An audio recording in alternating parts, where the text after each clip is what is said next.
Hello everyone, this is Dheeraj Suri and I welcome you all in Dheeraj Suri classes. So from today I am going to start the discussion of a new market form and it is monopoly. Monopoly क्या होती है ये आज की class में discuss करेंगे. Monopoly के features discuss करेंगे. देखिए लिटरली देखें तो मोनोपोली दो वर्ड्स को मिला के बना है, मोनो प्लस पॉली. मोनो मतलब होता है सिंगल और पॉली मतलब होता है सेलर. तो मोनोपोली मतलब ऐसी मार्केट जहां पे सिंगल सेलर है, एक ही सेलर है. बायर्स कितने भी हो सकते हैं लेकिन सेलर एक ही है.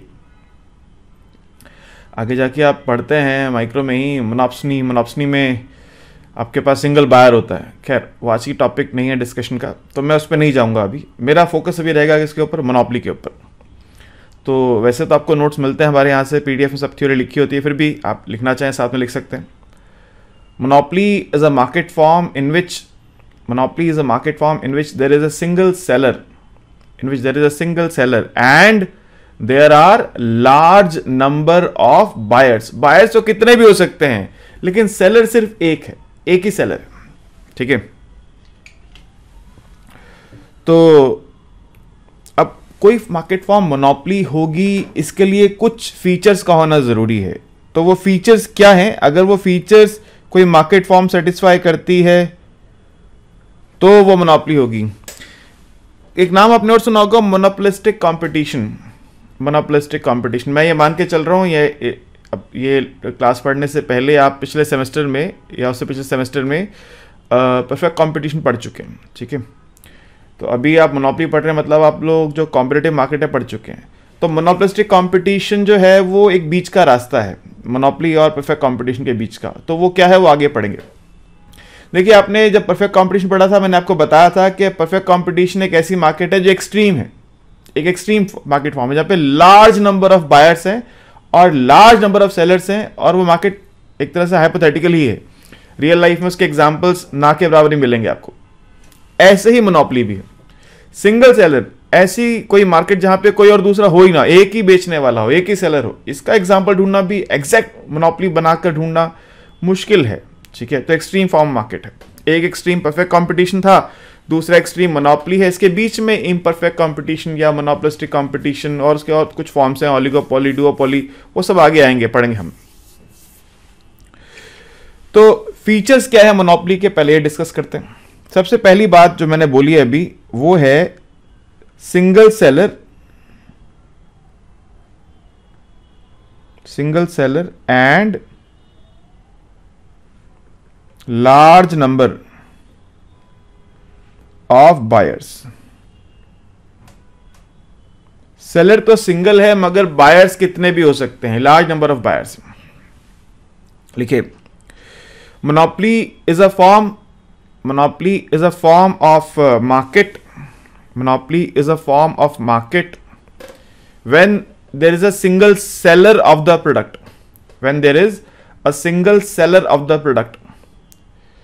ठीक है. And that seller might be that seller may be a person, that seller may be a firm or a group of persons. ठीक है. कोई एक पर्सन हो सकता है, एक फर्म हो सकती है या ग्रुप ऑफ पर्सन हो सकती है. ठीक है. तो अब ग्रुप ऑफ पर्सन मतलब जैसे पार्टनरशिप फॉर्म वगैरह होती है. और जब मैं फॉर्म की बात करता हूँ तो आप उसमें जैसे कॉमर्स बच्चे पढ़े हैं तो समझते हैं कंपनी फॉर्म ऑर्गेनाइजेशन भी हो सकती है. मगर बायर्स की कोई लिमिट नहीं है. बायर्स 1 हो, 1000 हो, 1 लाख हो, बायर्स कितने भी हो सकते हैं. तो पहली बात यह है कि ऐसी मार्केट फॉर्म जहां पे सिंगल सेलर है और लार्ज नंबर ऑफ बायर्स है. दूसरी बात यह है कि नो क्लोज सब्स्टिट्यूट्स. देखिए एक कंपनी है हिंदुस्तान यूनिलीवर लिमिटेड, HUL. उसके बहुत सारे प्रोडक्ट्स आप यूज करते हैं, पेप्सोडेंट आप यूज करते हैं और बहुत सारे शैम्पूज आते हैं उसके यूज करते हैं. अब अगर पेप्सोडेंट ही बनाना है तो वो HUL बना सकता है, कोई और कंपनी पेप्सोडेंट के नाम से तो नहीं बना सकता. ठीक है.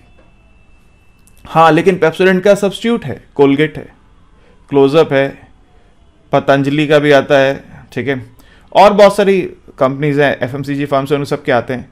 तो उन सब के सब्स्टिट्यूट्स अवेलेबल है, चाहे ब्रांड डिफरेंट है मगर सब्स्टिट्यूट्स अवेलेबल है. हम जब मोनोपोली की बात करते हैं तो हम उस प्रोडक्ट की बात करते हैं जिसका कोई सब्स्टिट्यूट ही नहीं है. नो क्लोज सब्स्टिट्यूट, नाम बदल के, थोड़े फीचर्स बदल के अगर वो सब्स्टिट्यूट्स अवेलेबल हैं तो वो मोनोपोली नहीं है, वो मोनोपोलिस्टिक कंपटीशन की बात आगे जाके करेंगे। मोनोपोली तब है अगर उस प्रोडक्ट का कोई सब्स्टिट्यूट अवेलेबल नहीं है। देखिए मैं एक एग्जांपल दे देता हूं आपको। क्या है कि आपके, अगर आप दिल्ली में रहते हैं तो आपके घर में जो वाटर सप्लाई होती है, जो नल से पानी आता है, वो दिल्ली जल बोर्ड करता है। दिल्ली जल बोर्ड वो वाटर सप्लाई का काम करता है दिल्ली में। अभी वो गवर्नमेंट एंटरप्राइज है, अगर मान लीजिए उसको प्राइवेट एंटरप्राइज कर दिया जाए, उसका डिसइन्वेस्टमेंट कर दिया जाए, उसको एक प्राइवेट कंपनी बना दी जाए, गवर्नमेंट कर सकती है ऐसा, आजकल गवर्नमेंट तो डिसइन्वेस्टमेंट के मोड में। तो अगर उसका डिसइन्वेस्टमेंट हो जाए, प्राइवेट कंपनी बन जाए, तो सिंगल सेलर है वो। कोई और फर्म आज की डेट में ये सोचे कि अब हम दिल्ली में पानी सप्लाई करेंगे और दिल्ली जल बोर्ड से कंपटीशन करेंगे, तो सोचने में तो कुछ लगता नहीं है, सोच सकते हैं, लेकिन जब करने जाएंगे तो पता चलेगा ये करना कितना कठिन है। क्योंकि पहले तो आपको अपने प्लांट्स लगाने पड़ेंगे जहां पे आप पानी को स्वच्छ करेंगे, ठीक है। उसके बाद उस पानी को आपको सप्लाई करने के लिए पाइपलाइंस बिछानी पड़ेंगी, ऐसी पाइपलाइंस जो कॉलोनीज में जाएं, कॉलोनीज की गली गली में जाएं, और इसमें इतना खर्चा होगा कि जो अभी इमेजिन करना भी बड़ा मुश्किल। तो वैसे तो देखा जाए तो ये एक तरह से मोनोपोली है दिल्ली जल बोर्ड की दिल्ली में। ऐसे अलग अलग सिटीज़ में, मैं दिल्ली में रहता हूँ, दिल्ली की जानता हूँ, बाकी आपकी सिटी में जो पानी के सप्लाई करते हैं तो उनकी लगभग मोनोपोली होती है। क्योंकि ये पाइपलाइन बिछाना जो काम है ये बहुत टीडियस है और बहुत टाइम टेकिंग है और इसमें बहुत पैसा लगता है। इसका कोई सब्स्टिट्यूट नहीं। अब आप कहेंगे सर बिस्लरी की बोतल ले आते हैं, तो वो पीने का पानी है सर, ठीक है। तो अदरवाइज जैसे हम, बस एक एग्जांपल की बात के लिए मैंने बोला कि मैंने पहले ही बोल दिया था, मोनोपोली जैसी चीज़ दुनिया में एग्जिस्ट नहीं करती है। अब ऐसे तो उसका सब्स्टिट्यूट है, बिस्लरी के पानी की बोतल आती है, जार आते हैं, बहुत कुछ आता है आजकल तो, मगर उनके रेट्स में बहुत डिफरेंस है, उनका कंपैरिजन नहीं किया जा सकता है। उस पानी को आप अदरवाइज जैसे आप लोग डेली यूज में जितना पानी यूज करते हैं सबके लिए वो जार से यूज नहीं कर सकते। तो मोनोपोली हम तब मानते हैं, कोई ऐसा प्रोडक्ट मोनोपोली हो सकता है जिसका कोई सब्स्टिट्यूट ही नहीं है, या तो वो है या सिर्फ वो है और कोई सब्स्टिट्यूट उसका अवेलेबल नहीं है, तो मोनोपोली, ठीक है। तो जो पब्लिक यूटिलिटीज होती हैं जनरली वो मोनोपोली फॉर्म में ही होती हैं। जैसे इलेक्ट्रिसिटी सप्लाई है, उसकी दिल्ली में तो 2-3 कंपनीज काम करती हैं, मगर जनरली क्या होता है सिटीज़ में एक ही कंपनी से आपको लेना होता है। या इंडियन रेलवेज़ की बात कर लें, अगर आपको रेल ट्रैवल करना है तो इंडियन रेलवे से ही जाना पड़ेगा, कोई और सब्स्टिट्यूट नहीं है उसका। अगर रेल ट्रैवल करना तो ये अगर बहुत ज़रूरी है, क्योंकि अगर हटते ही आप प्लेन से जा सकते हैं, आप बस से जा सकते हैं, आप कार से जा सकते हैं, तो फिर ये सब्स्टिट्यूट्स आ जाते हैं। तो इसलिए हम उसको मोनोपोली में कैटेगराइज नहीं करते, क्योंकि मैंने क्या क्या सब्स्टिट्यूट होना ही नहीं चाहिए। और मैंने पहले कहा था मोनोपोली जैसी चीज़ धरती पे एग्जिस्ट करती नहीं है। बस एक आपको पर्सपेक्टिव देने के लिए मैंने एग्जांपल दिया सिर्फ ये, ठीक है। तो monopoly is selling a product, लिखना चाहे लिख सकते हैं, monopoly selling a product which has no close substitutes, ठीक है। So the firm is only the single seller, there is no other product which can be used in place of this product. इसके बजाय कोई दूसरा product आप use नहीं कर सकते। और अगर क्योंकि क्लोज सब्स्टिट्यूट नहीं है तो इसलिए cross elasticity of demand is 0। भाई क्रॉस इलास्टिसिटी क्या होती है? जो रिलेटेड गुड होता है उससे आप इलास्टिसिटी निकालते हैं, इसका कोई सब्स्टिट्यूट ही नहीं है। जब कोई सब्स्टिट्यूट है ही नहीं तो इलास्टिसिटी निकालोगे किससे? इसलिए उसका तो क्वेश्चन ही पैदा नहीं होता। Since the product sold by monopoly has no close substitute,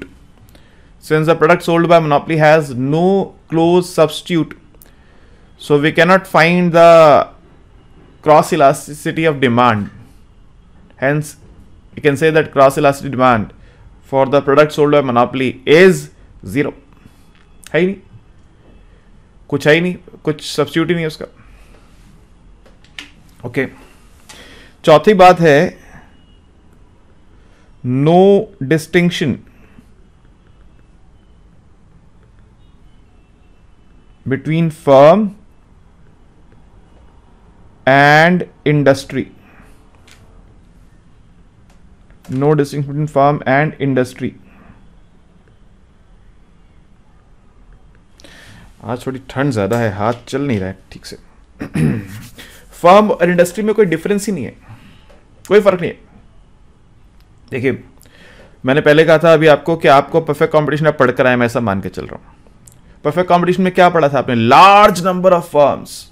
एक इंडस्ट्री में लार्ज नंबर ऑफ फर्म्स हैं, हम ये कहते थे practically infinite number of firms हैं, इतनी लार्ज है कि एक फर्म के होने या ना होने का फर्क नहीं पड़ता था वहां पे। तो यहां एक ही फर्म है, तो वही फर्म है वही इंडस्ट्री है, क्योंकि एक ही फर्म है और कोई दूसरी फर्म है ही नहीं जो ये प्रोडक्ट बेच रही है, तो ये फर्म ही इंडस्ट्री है और कोई दूसरी फर्म तो एग्जिस्ट नहीं करती।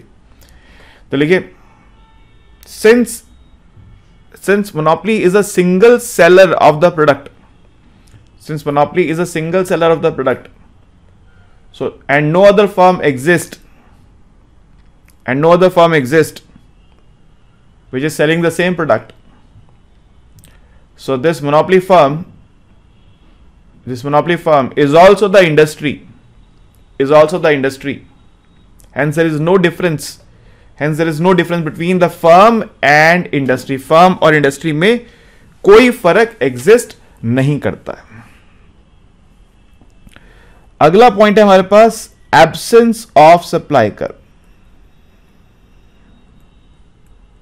Absence of supply curve,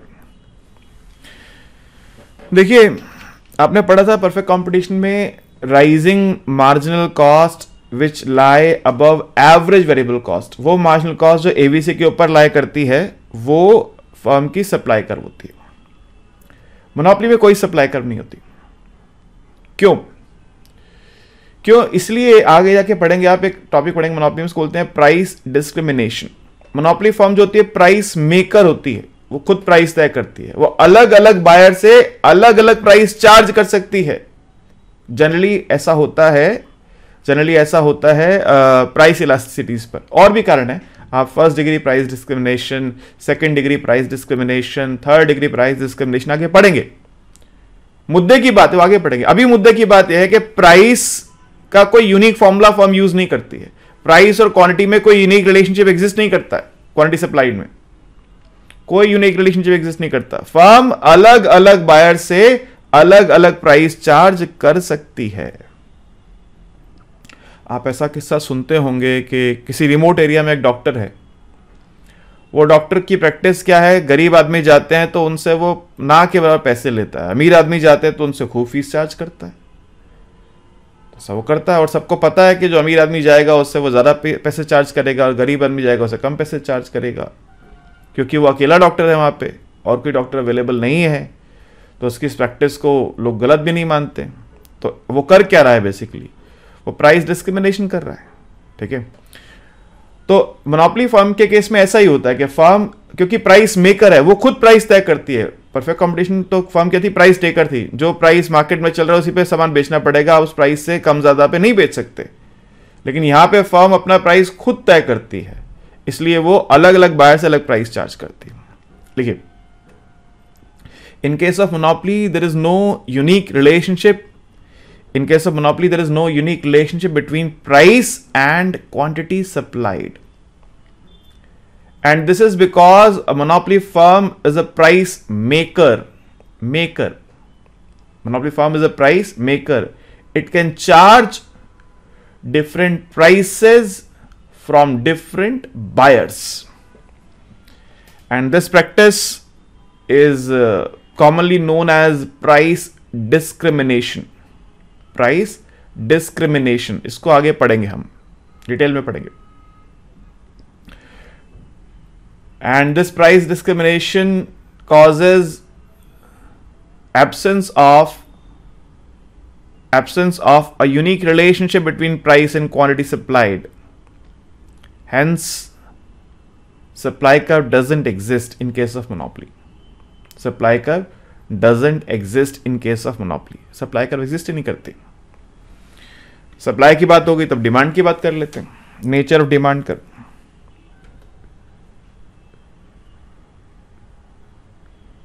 nature of demand curve. देखिए जैसे मैंने कहा आपसे कि मोनोपोलिस्ट जो होता है वो प्राइस मेकर है, वो खुद प्राइस तय करता है। आप ये तय कर सकते हो, अगर मैं अकेला फर्म हूं जो पेन बनाकर बेचता है तो मैं तय कर सकता हूं पेन में 1 लाख रुपए का बेचूंगा, मेरी मर्जी, मैं ही तो हूं प्रोड्यूसर, और तो कोई पेन बनाना जानता नहीं धरती पे, मैं अकेला बनाना जानता हूं, तो मैं कहता हूं जी मैं पेन 1 लाख का बेचूंगा। लेकिन मैं ये फोर्स नहीं कर सकता किसी को कि आपको 1 लाख का खरीदना भी पड़ेगा। हो सकता है 1 लाख में कोई खरीदना ही ना आए, एक भी पेन ना बिके। तो प्राइस तो आप तय कर सकते हैं, लेकिन डिमांड कितनी आएगी वो बायर तय करता है। उसके लिए वो अपना लॉ ऑफ डिमांड यूज करता है। तो more is demanded at lower price, तो more can be in monopoly, more can be sold only at lower price. तो इसलिए अगर आप प्राइस ज्यादा रखेंगे तो आपकी सेल कम होगी, प्राइस कम रखेंगे तो सेल ज्यादा होगी। इसलिए डिमांड कर्व कैसी होती है? Downward sloping. कैसी होती है? Downward sloping. ठीक है, लिखिए, in case of monopoly the firm is a price maker. In case of monopoly, the firm is a price maker. It can decide whatever price it want to, but it cannot force a buyer to buy the quantity which it wants to sell. The quantity demanded will be decided by the buyers as per their law of demand, जो उनका law of demand है उसके according, where more is demanded only at lower price. So monopoly can sell more quantity only at lower price, which means monopoly faces a downward sloping demand curve. इसका मतलब बड़ा स्पष्ट है, बहुत साफ है कि मोनोपोली के पास डाउनवर्ड स्लोपिंग डिमांड कर्व है। ये x है क्वांटिटी, ये p है प्राइस, और मैं एक बार के लिए लीनियर डिमांड कर्व अज्यूम कर लूं अगर, तो ये मोनोपोली की डिमांड कर्व है। p is equal to AR demand curve है। आप जानते हैं कि AR से हम TR निकाल सकते हैं, TR से MR निकाल सकते हैं। ये आप पढ़कर आते हैं बेसिक क्लासेस में माइक्रो की, कि जब MR डाउन स्लोपिंग, जब AR डाउन स्लोपिंग होता है तो MR लाए बिलो AR। ये भी पढ़कर आते हैं कि MR पॉजिटिव भी हो सकता है, MR नेगेटिव भी हो सकता है, MR जीरो भी हो सकता है। मैंने भी लीनियर माना है, जैसे कि फॉर एग्जांपल अगर मैं मान लूं, फॉर एग्जांपल यहां पे ये है P is equal to A minus BX। इसको बोलते हैं क्या? इसको बोलते हैं हम inverse demand function, P as a function of X। X as a function of P demand function होता है, P as a function of X inverse demand function होता है। और हमने यहाँ पे लीनियर माना, नॉन लीनियर भी हो सकता है, आप ऐसा भी कह सकते हैं, जैसे आप ऐसा कह सकते हैं P is equal to A by X, ये भी डिमांड कर्व है। और ये कैसी बनेगी जी? ये बनेगी ऐसे, P is equal to AR, rectangular hyperbola. इस केस में MR भी ऐसा बनेगा, MR। तो ये तो खैर आगे जब न्यूमेरिकल्स पे जाएंगे तो इस बात की चर्चा करेंगे कि डिमांड कर्व की शेप लीनियर है या वो हाइपरबॉलिक है, रेक्टेंगुलर हाइपरबॉलिक है या कुछ और है, लेकिन रहेगी डाउन स्लोपिंग। क्यों रहेगी डाउन स्लोपिंग? क्योंकि मैंने बताया आपको कि आप प्राइस तो तय कर सकते हैं, मगर कितनी क्वांटिटी डिमांड की जाएगी ये तो बायर तय करते हैं। तो बायर तो हमेशा लॉ ऑफ डिमांड के अकॉर्डिंग चलते हैं कि जब प्राइस कम होगा तो ज़्यादा क्वांटिटी डिमांड करेंगे। आपका क्वेश्चन वाजिब है कि सर अगर इन्फीरियर गुड होगा तो, या गिफन गुड होगा तो, हम गिफन गुड की बात ही नहीं कर रहे सर यहाँ पे, अभी तो नॉर्मल गुड की बात कर रहे हैं। ऑब्वियसली गिफन गुड होगा, इन्फीरियर होगा तो उसकी कहानी उसकी तरह चलेगी जैसे चलती थी, लेकिन अभी हम सिचुएशन नॉर्मल की बात कर रहे हैं कि नॉर्मल गुड है, तो जिसके लिए क्या है कि अगर प्राइस कम होगा तो डिमांड ज़्यादा होगी। ठीक है, अच्छा। और इसके बाद हमारे पास एक नेक्स्ट फीचर है और जिसको बोलते हैं हम लोग बैरियर्स टू एंट्री। कितने हो गए अब तक भाई? 7th point.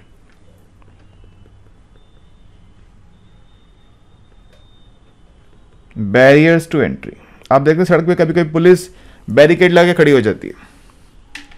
कुछ बैरिकेड ऐसे होते हैं जहां से आपको स्लो करने के लिए बैरिकेड लगाया जाता है कि आप जा सकते हैं लेकिन आपकी स्पीड वहां स्लो होगी। कुछ ऐसे बैरिकेड लगाए जाते हैं ऐसे, फिर एक ऐसे लगाया जाता है, दूसरा ऐसे, तीसरा ऐसे, आप क्रॉस घूम के जाते हैं, ताकि पुलिस चेकिंग करना चाहती है, देखना चाहती है कोई सस्पेक्टेड बिहेवियर किसी कार में हो, किसी व्हीकल में हो, तो उसको रोका जा सके। कुछ बैरियर्स ऐसे होते हैं जहां पे सड़क बंद कर दी जाती है, यहां से आगे आपको जाना अलाउड नहीं है, किसी और रास्ते से जाओ, यहां से नहीं जा सकते। तो ये बैरियर वही है जहां पे रास्ता ब्लॉक है, आप एंट्री नहीं कर सकते, नो एंट्री का बोर्ड लगा हुआ है। मोनोपोली फॉर्म मार्केट ऐसी मार्केट है जहां पर कोई दूसरी फर्म नहीं आ सकती। कहेंगे ये क्या बात है, हमको कौन रोक लेगा, हम तो लोकतांत्रिक देश के निवासी हैं। सर अभी बताते क्यों मोनोपोली फॉर्म मार्केट एग्जिस्ट करती है, उसमें बैरियर्स का क्या रोल है, यही चर्चा करेंगे यहाँ पे अभी। तो पहले समझते हैं बैरियर्स होते क्या। देखिए, in a monopoly form of market strong entry barriers exist, strong entry barriers exist which prevent the entry of new firms into the market, and the incumbent firm, incumbent जो already exist करती है, the incumbent firm remains single seller due to these entry barriers। जो पहले से, जैसे मैंने example Delhi जल board, वो इंकम्बेंट फर्म है। अगर आज आप ये तय करते हैं मैं दिल्ली में पानी की सप्लाई करूंगा, घर घर नल से जल मैं पहुंचाऊंगा, तो आप एक न्यू एंट्रेंट हो जाएंगे। ठीक है, मान लेते हैं सारे रिसोर्सेज आपके पास है, टेक्नोलॉजी आपके पास है, तो आप अगर ऐसा करना चाहते हैं न्यू एंट्रेंट हो जाएंगे। तो जो दिल्ली जल बोर्ड है वो क्या, इनकम्बेंट है, लेकिन एंट्री बैरियर्स है, वो एंट्री बैरियर्स नई फर्म को आने से रोकते हैं। अब वो क्या एंट्री बैरियर्स है उसकी चर्चा भी करेंगे। ठीक है, there are two kinds of entry barriers, number 1 first है टेक्निकल बैरियर्स,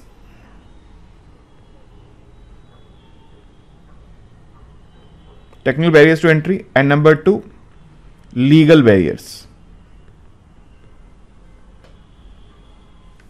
पहला है टेक्निकल बैरियर्स और दूसरा क्या है, दूसरा है लीगल बैरियर्स। तो पहले बात करते हैं टेक्निकल बैरियर्स की। जैसे मैंने दिल्ली जल बोर्ड का एग्जांपल दिया, दिल्ली जल बोर्ड एक नेचुरल मोनोपोली है। नेचुरल मोनोपोली कौन सी होती है जी, एक ऐसी फर्म जो मार्केट में प्री एग्जिस्टिंग है, पहले से एग्जिस्ट करती है, और वो ऐसी मार्केट है जहां पे एंट्री करने के लिए ह्यूज इन्वेस्टमेंट की आवश्यकता है।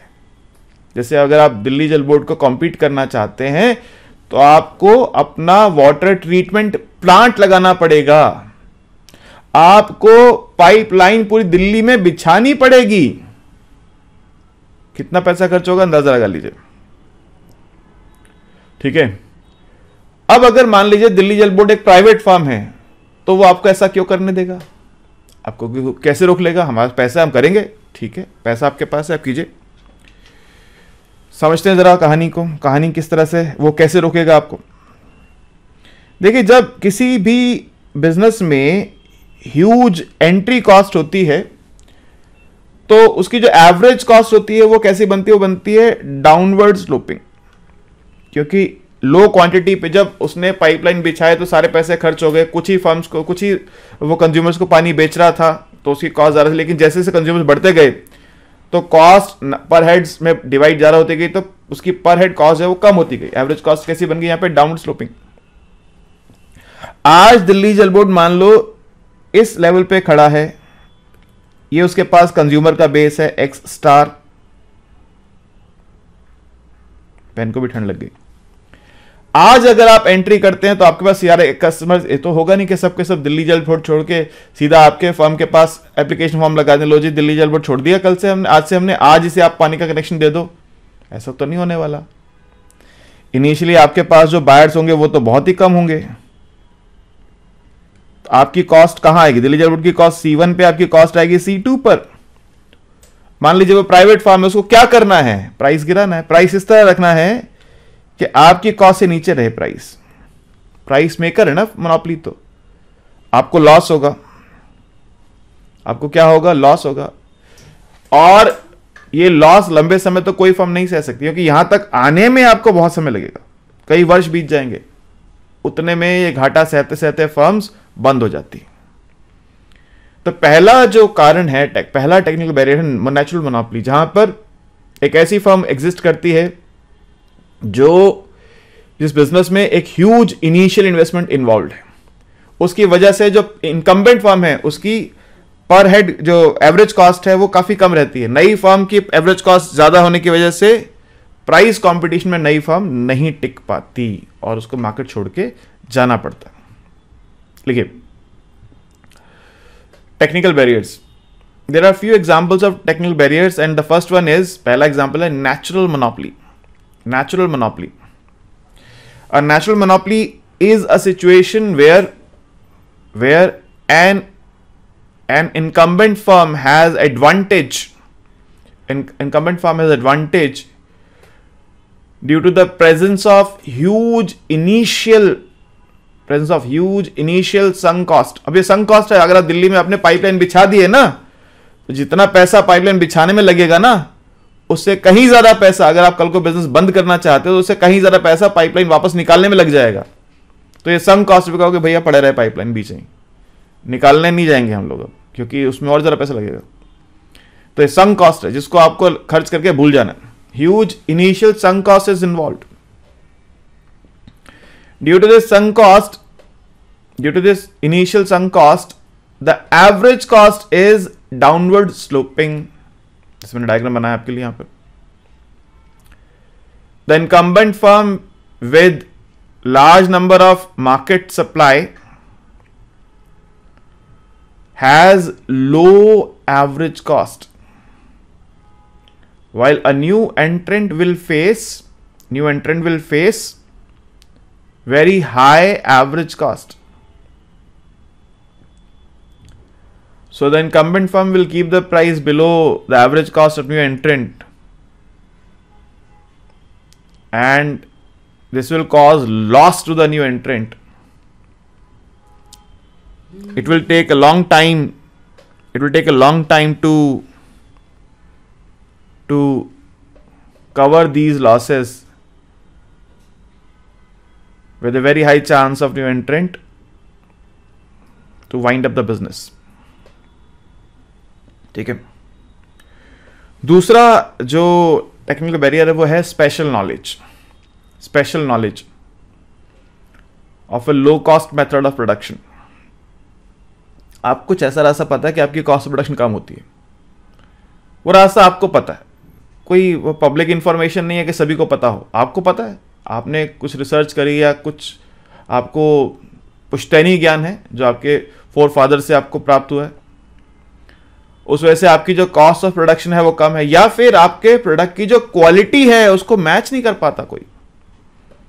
देखिए, जो कोका कोला है, कोका कोला पीते हैं, उसकी जो रेसिपी है इस धरती पे सिर्फ 2 ही लोग जानते हैं, एट ए टाइम 2 ही लोग जानते हैं, फिर वो अगली जनरेशन को पास करते हैं, और वो 2 लोग जो है उसके अलावा तीसरे को बताते नहीं है।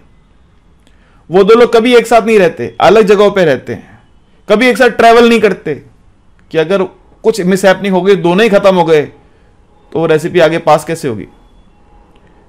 वर्ल्ड का लॉन्गेस्ट टॉप केप्ट सीक्रेट है ये कोका कोला की रेसिपी, उन्हीं 2 लोगों को पता है, फिर अगली जनरेशन में पास करते हैं आगे। वो स्पेशल नॉलेज है उनके पास जिसकी वजह से वो कंपनी इतनी बड़ी प्रॉफिटेबल कंपनी है। आप कहेंगे सर कोक के तो राइवल प्रोडक्ट अवेलेबल हैं। ये मोनोपोलिस्टिक कंपटीशन मार्केट में हम चले गए हैं। बेसिकली हम मोनोपोली छोड़ के मोनोपोलिस्टिक कंपटीशन, ये कंपटीशन पेप्सी भी है, थम्स अप भी है, और भी इधर बहुत सारे। लेकिन मैंने आपसे पहले ही कहा था सर कि मोनोपोली ऐसे तो एग्जिस्ट करते नहीं है, कुछ पर्सपेक्टिव में ही समझना पड़ेगा चीज़ों को। कुछ चाय वाले होते हैं, कुछ ऐसे चाय वाले हैं जिनकी चाय की दुकान के बाहर भीड़ लगी होती है और उस इलाके में कोई दूसरा चाय वाला ठहर नहीं पाता, वही चाय बेचते हैं। ये बड़े बड़े पतीले रख के बैठे होते हैं, कतार की कतार लगे लोगों की, हजारों लोग खड़े हैं सामने। स्पेशल नॉलेज, कुछ ऐसे तो चाय दुनिया बनाना जानती है, घर घर में चाय बनती है हिंदुस्तान में, लेकिन वो चाय वाले के पास इतनी भीड़ क्यों होती है? उसकी चाय के टेस्ट में कुछ ऐसी बात होती है कि लोग खींचे चले जाते हैं उस तरफ। कुछ ऐसा एडिक्शन लग जाता है कि लोगों को जाना ही पड़ता है, फिर कहीं और चाय पी के आनंद नहीं आता।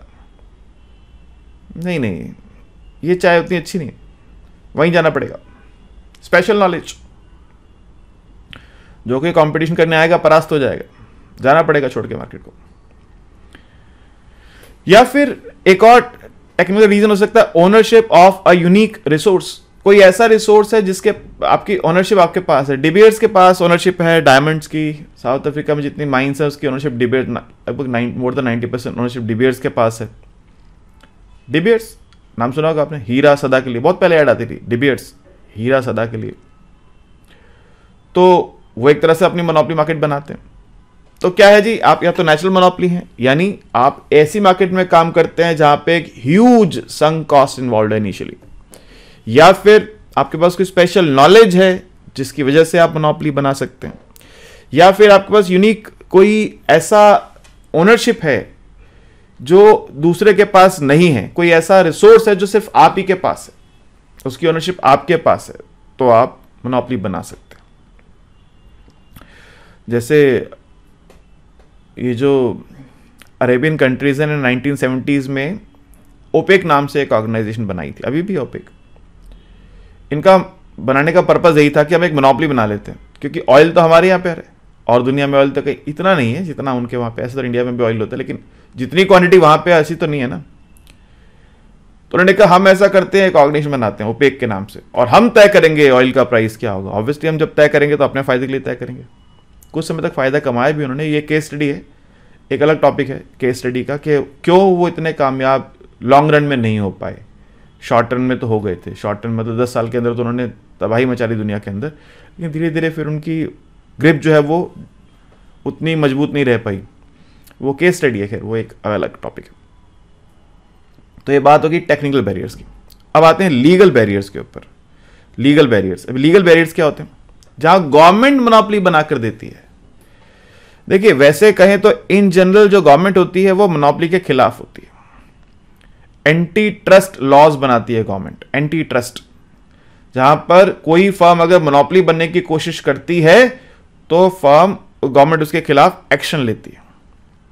मुझे ध्यान है एक समय यूएस में माइक्रोसॉफ्ट के अगेंस्ट एक्शन हुआ था, और यह बात चल रही थी माइक्रोसॉफ्ट के 3 हिस्से कर दिए जाएंगे, क्योंकि ये जो गूगल वगैरह हैं ये कहते थे कि जो माइक्रोसॉफ्ट है अपने विंडोज प्लेटफॉर्म पे हमारा जो ये सर्च इंजन है इसको चलने नहीं देते, गूगल को चलने नहीं देते, ब्लॉक कर देते हैं।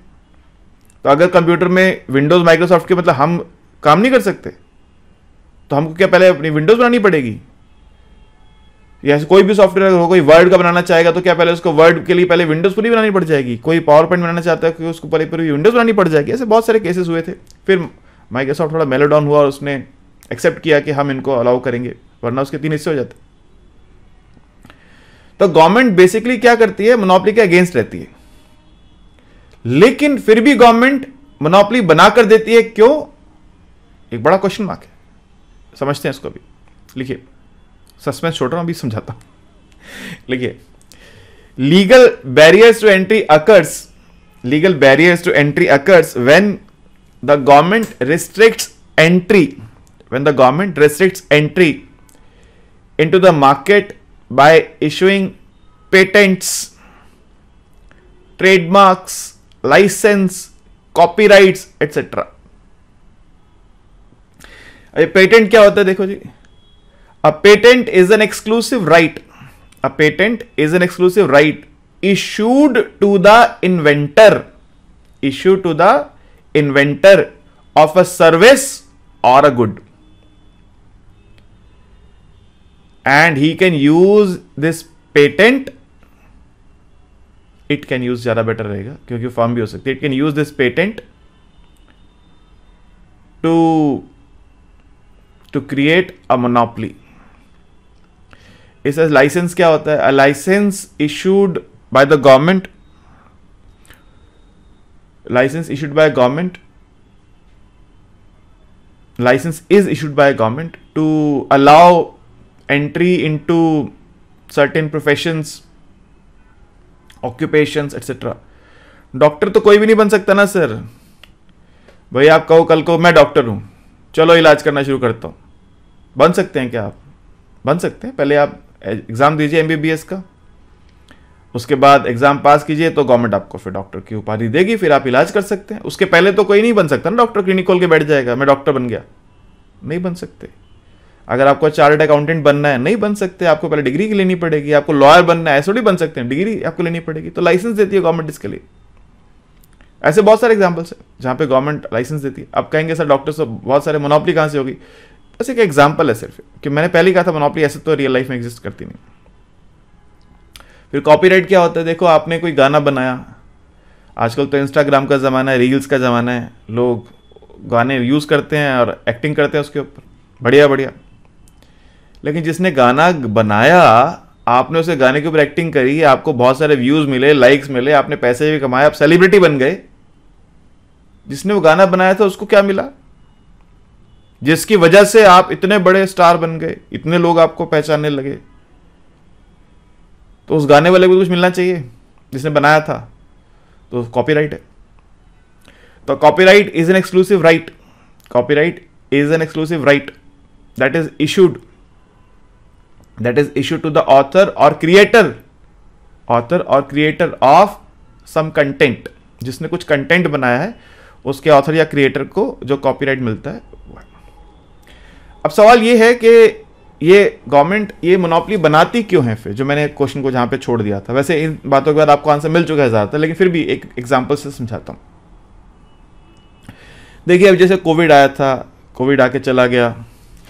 कोविड का दौर ऐसा था कि उस समय ये पता नहीं था क्या होगा, और जब वैक्सीन की बात आई कि वैक्सीन बन गई है तो लोग बड़े खुश हुए, भाई चलो इलाज बन गया, बच जाएंगे हम लोग। एक कंपनी है, मान लो वो एक ऐसी किसी खतरनाक बीमारी का कोई मेडिसिन ढूंढती है। कोविड तो क्योंकि एक ऐसी बीमारी थी जो दुनिया में मतलब बहुत तेजी से फैली, पूरी दुनिया में सबको लगना पड़ा उसके पीछे। लेकिन जनरली क्या होता है, बीमारियां धीरे धीरे फैलती हैं मगर वो पूरी दुनिया में फैल जाती हैं, इतनी फास्ट नहीं फैलती जैसे कोविड फैला था। तो उसका इलाज ढूंढने में समय लगता है। मान लो एक कंपनी एक डेडली कोई डिजीज है, उसका इलाज ढूंढ रही है, उसमें उसको 10 साल लग गए ढूंढते ढूंढते, रिसर्च करते करते, और उसके लगभग समझ लो 1.5-2-2.5 करोड़ रुपए, 10 करोड़ रुपए खर्च हो गए, 10 करोड़ लगा लो, 10 करोड़ रुपए उसके रिसर्च में खत्म हो गए। रिसर्च होता है एक ऐसा कुआं होता है जिसका एंट्री पॉइंट तो आपको पता होता है, एग्जिट पॉइंट नहीं पता होता। हो सकता है आप डेड एंड पे जाके फंस जाएं और जहां चलते चलते जहां तक आए हैं वहां से वापस जाना पड़े। जो समय पैसा लगा वो बर्बाद। रिसर्च में ऐसा होता है। तो एक कंपनी है जिसने अपना ये रिस्क लिया, पैसा लगाया, समय लगाया, और उसने उस बीमारी का इलाज ढूंढ लिया। इलाज क्या है? Simple C tablet. कितने की बनती है? 10 रुपए की। इसको ढूंढने में 10 साल लग गए।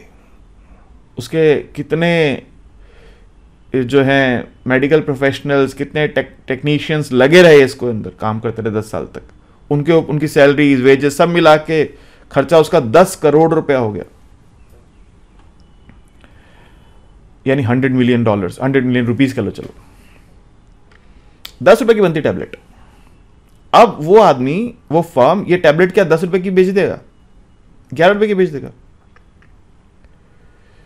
अगर बेच भी देगा तो कितनी टैबलेट्स बिकेंगी? जो बीमार होंगे वही तो लेंगे, थोड़ी दुनिया पूरी बीमार हो गई है। जो बीमार होगा वही लेगा।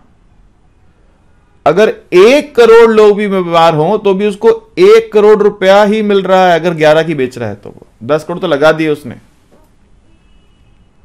नहीं बेचना चाहेगा इसमें वो। तो उसने जो रिसर्च की है, उस रिसर्च के लिए गवर्नमेंट से वो पेटेंट अप्लाई करेगा कि ये दवाई सिर्फ मैं बना सकता हूं क्योंकि मैंने रिसर्च की। गवर्नमेंट पेटेंट अलाउ करेगी। अब वो बनाकर अपने अकॉर्डिंग, अब वो मोनोपोली बन गया। अब वो प्राइस डिसाइड करेगा, 100 की बेचनी है पर टैबलेट, या 1000 की बेचनी है टैबलेट, या 10,000 की बेचनी है टैबलेट, या 5,000 की बेचनी है टैबलेट, वो डिसाइड करेगा। अगर पेटेंट ना मिले तो मान लो वो 100 की बेचना स्टार्ट करता है। मैं राइवल फर्म हूं, मैं गया बाजार में जाके वो टैबलेट की एक स्ट्रिप खरीदा, उस टैबलेट को खोला, उसका केमिकल कॉम्पोजिशन नोट डाउन करा, कल से बनाना मैंने भी शुरू कर दिया। मैंने तो रिसर्च नहीं की, बनाना स्टार्ट कर दिया, और मैंने देखा वो 100 की बेच रहा है, मैं 90 की बेचना स्टार्ट हो गया। तीसरी फर्म आई 80 की बेच रही, 70, 60, 50, 40, 30, 20, 10। बायर को क्या मतलब है किसने रिसर्च की थी? उसको क्या लेने देना कौन 10 साल लगा कर आया है? उसको तो ये मतलब है सस्ती कहां मिल रही भाई। पैसे कम कहाँ लगेंगे?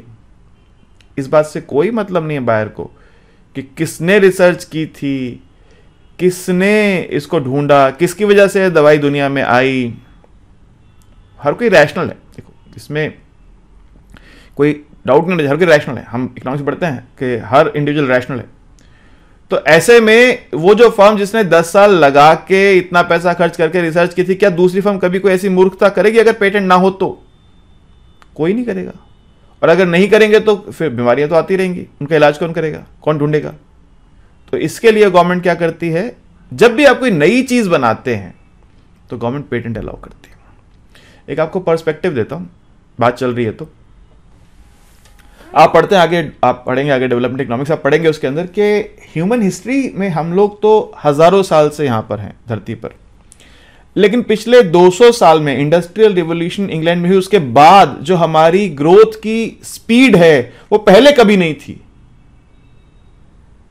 तो क्या पहले के जो लोग थे वो नीरे मूर्ख थे, अज्ञानी थे, और हम कुछ ज्यादा ही सुपर, हमारे पास अंदर ब्रेन है, हम सुपर कंप्यूटर लेकर आए अपने दिमाग के अंदर? क्या ऐसा है क्या? नहीं, ऐसा नहीं। आप सुनते हैं कि, सुनने में आती है बात, सच के झूठ मुझे नहीं पता और ना जानने में कोई इंटरेस्ट है। सुनते हैं कि जिन्होंने ताजमहल बनाया था बादशाह ने उनके हाथ कटवा दिए थे। सच है कि झूठ है हमको पता नहीं है, ना हमको जानने में कोई रुचि है, लेकिन ये दंत कथा, ये कहानी हमको ये बताती है उस समय रिसर्च करने वाले की हालत क्या थी। गैलीलियो ने जब कहा कि अर्थ सन के चारों तरफ घूमती है, ना कि सन अर्थ के चारों तरफ, तो लोगों ने उसको मारने का आदेश दे दिया, मार दो उसको। तो जो रिसर्च करता था, जो कोई नई चीज ढूंढता था, उसको कुछ रिवॉर्ड नहीं था, उल्टे उसकी जान को खतरा और था। तो ऐसे में कौन रिसर्च करने जाएगा भाई? जब ये पेटेंट के कानून बने, जब ये लॉ बना कि आप कुछ नया ढूंढिए जो लोगों के लिए बेनिफिशियल है, जिसमें पॉजिटिव एक्सटर्नैलिटी है, एक्सटर्नैलिटीज पढ़ेंगे आप आगे, ऐसी कोई चीज जिसमें पॉजिटिव एक्सटर्नैलिटी है, उसके लिए हम आपको पेटेंट देंगे, कॉपीराइट देंगे। और इससे ये शुरू हुआ सिलसिला जहां पे लोग रिसर्च करते हैं, रिसर्चर बनते हैं और पैसा कमाते हैं। आप एक कोई ऐसी चीज ढूंढ लीजिए जो मैनकाइंड के लिए बहुत बहुत बेनिफिशियल हो, तो इतना पैसा आएगा आपके पास कि संभाला नहीं जाएगा। पेटेंट मिलेगा, उस पेटेंट से इतना पैसा आएगा संभाला नहीं जाएगा। तो ये वजह है कि गवर्नमेंट मोनोपोली क्रिएट करती है पेटेंट्स के थ्रू, कॉपीराइट के थ्रू, ट्रेडमार्क के थ्रू, ताकि आप रिसर्च को लेकर आपके अंदर जो है एक पॉजिटिव नजरिया आ जाए, पॉजिटिव पर्सपेक्टिव आ जाए। ठीक है जी, तो ये आज की क्लास की हमने अभी आज डिस्कशन किया मोनोपोली के बारे में। एक इनिशियल क्लास ही मोनोपोली की, मोनोपोली क्या होती है, उसके फीचर्स क्या हैं, ये मैंने डिस्कस किया आपके साथ। आगे चलेंगे, अभी बहुत कुछ है मोनोपोली में पढ़ने के लिए, अभी तो बस स्टार्ट हुआ है। होपफुली इतनी बात आप लोग समझ गए हैं। कोई क्वेरी अगर आपके पास है तो नीचे मेरा फ़ोन नंबर आपको नज़र आ रहा है, आप व्हाट्सएप करके अपनी बात पूछ सकते हैं। अगर आप वीडियो यूट्यूब पे देख रहे हैं तो जो सब्सक्राइब स्टूडेंट्स हैं उनके पास तो हमारे पास ऑनलाइन सेशंस उनको मिलते हैं, डाउट सेशन में आके अपनी क्वेरी को आप डिस्कस कर सकते हैं। वैसे आज की क्लास में ऐसा कुछ खास था नहीं, इसमें बहुत ज़्यादा डाउट हो, लेकिन फिर भी कोई क्वेरी अगर आपके उनमें है, कोई बात ऐसी है जो पूछना चाहें तो आकर पूछ सकते हैं। ठीक है जी, ओके, थैंक यू।